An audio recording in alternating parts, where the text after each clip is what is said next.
Welcome everybody. Over the next few minutes, we will discuss the changing malware environment, including the impact it has on individuals, its role in cybercrime, how it spreads, and finally, how Kaspersky solutions can help you to get deeper and more comprehensive protection for your network. Malware, or malicious software, is a collective term for all kinds of threats, including viruses, worms, and Trojans. Of these, Trojans dominate the threat landscape. Often people believe these terms all mean the same thing, but in fact each term refers to a distinct type of malware. A computer virus is designed to infect objects on a disk and travel autonomously from computer to computer. This is often triggered by an individual's action, such as opening an infected email attachment. A worm also spreads automatically. However, instead of writing its code to multiple objects on a disk, it installs itself once and then looks for another computer to infect.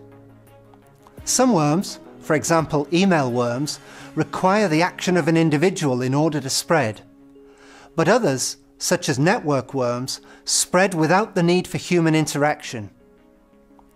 Trojans are named after the mythical Trojan horse. This is because, historically, they were often malicious programs that masqueraded as something benign or even useful. Some Trojans still work this way. Someone might download and run them in the expectation of the file performing a useful function, but instead it carries out a harmful operation on their computer without their knowledge or consent. A Trojan may also be installed silently on a computer when the victim visits a web page that has been compromised and contains malicious code. This code runs automatically when they view the page and is referred to as a drive-by download. Trojans are distinct from viruses and worms because they don't self-replicate, but rely on the connectivity provided by the internet. There are several different kinds of Trojan, each designed to carry out a specific purpose. For example, backdoor Trojans permit system access by an uninvited party, potentially allowing remote administration of a system. Often they include a keylogger that records every key pressed in the hope of finding out the victim's password or some other piece of confidential data.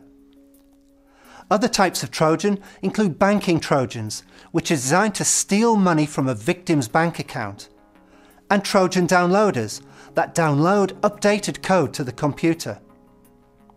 More recently, we have seen the emergence of hybrid threats that combine the functionality of a virus, worm and Trojan in one package, providing cybercriminals with greater flexibility in their method of attack.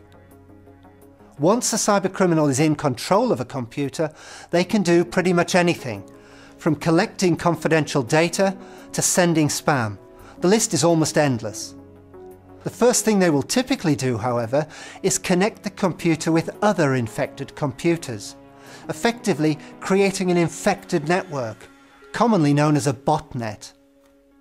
This infected group of machines can be instructed by the criminals in control of the botnet to do any number of things, from sending out thousands of spam messages to launching targeted attacks on specific organizations. One example of this would be a distributed denial of service attack.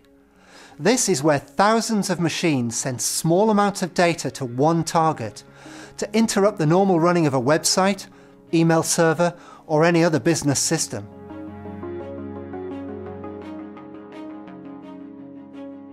When malware first emerged, it simply caused damage with no financial gain, commonly referred to as cyber vandalism. This could be deletion of files, renaming of data, or the erasing of data storage media. Some were designed to do nothing at all, although they could have unintended side effects. While viruses might not have been visibly running, a victim could sometimes feel them, perhaps through a sluggish machine or a slow internet connection. Nowadays, the overwhelming majority of malware is created to make money illegally, often by collecting confidential data from the victim's computer. To do this, malware is designed to install as discreetly as possible, running without disturbing the victim and ensuring that the machine is up and ready to be used. A damaged offline machine is of no value to cybercriminals, but an infected machine is a powerful asset, able to perform any number of tasks. There has always been lots of speculation about the financial impact of cybercrime.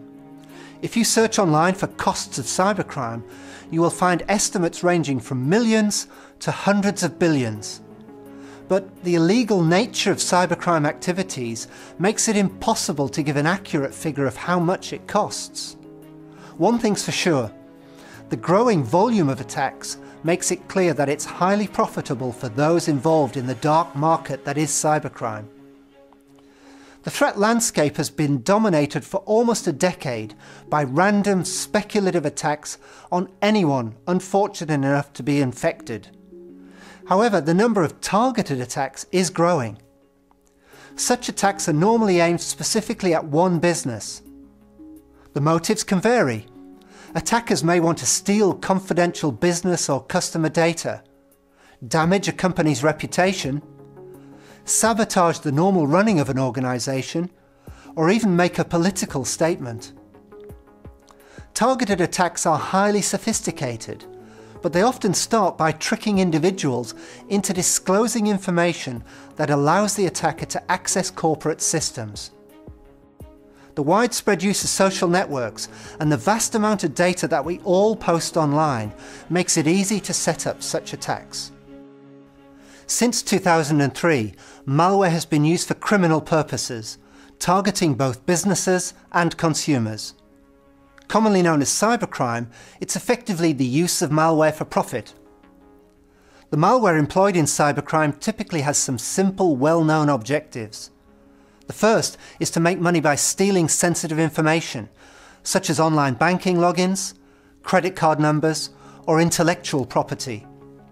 This is identity theft, stealing the victim's online credentials and using these to impersonate them. Cybercriminals can access accounts and use them in a number of ways, including simple theft, digitally laundering money, or selling on the data to other criminals. Another objective of cybercrime is to extort money. This is often achieved by encrypting the data with a password and asking for money to decrypt it.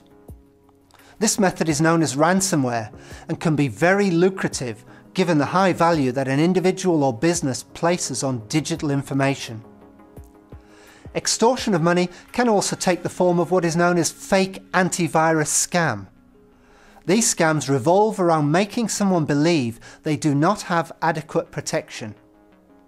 The bottom line is that the victim is asked to download and pay for removal of malware that isn't actually on their computer. The way they work is very simple. The online victim may see pop-up windows or an inescapable barrage of warning messages that seem to indicate the presence of malware. Criminals even manipulate search engine results so that their adverts appear at the top of a search list. Not only has the victim paid to remove something that doesn't exist, but the criminals now have their credit card details.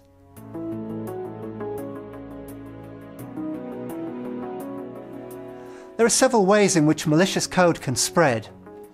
Someone may be infected just by visiting a seemingly harmless website. Cybercriminals look for security loopholes in web servers. These servers may host more than one website. Criminals hide their code in pages stored on the server, and when someone views one of those pages, malware is transferred automatically to their computer, hidden inside the rest of the content they were expecting. This is often referred to as a drive-by download. As well as being served from infected web pages, malware may also spread via email, typically via attachments or links. Malicious links can also spread rapidly through social networks like Twitter and Facebook. Malware can spread through traditional storage media, such as CDs or USB memory sticks. Of course, since it's physical media, the spread of malware is significantly slower. Malware doesn't always rely on human interaction to spread. In fact, it often takes advantage of holes in software, also known as vulnerabilities, to infect other devices. These vulnerabilities, or bugs, can be found within the operating system or in widely used software such as Java, Adobe PDF Reader, Microsoft Office, or other applications. These flaws are not uncommon, and cybercriminals exploit them in order to run malware. With an ever-increasing range of malware being created and multiple ways of it entering corporate networks, organizations need to ensure their businesses are protected.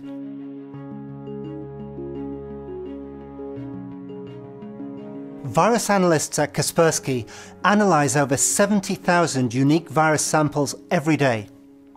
The bulk of these are modifications of existing viruses, commonly referred to as variants.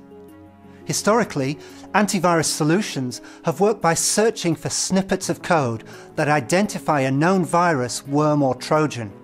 These snippets are commonly referred to as signatures.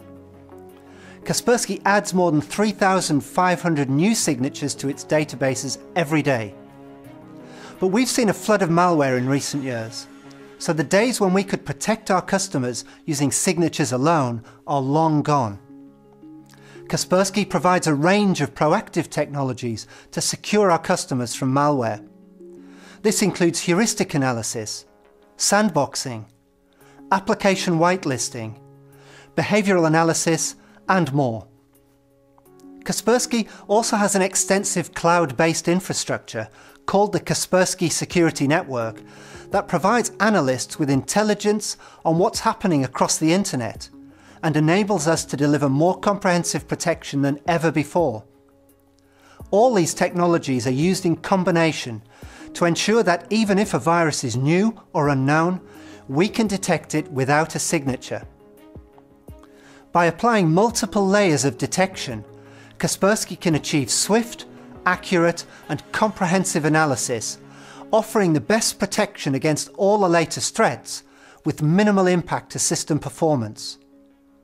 With Kaspersky Security Solutions, our customers can truly manage and protect their network effectively, ensuring their staff and infrastructure are protected.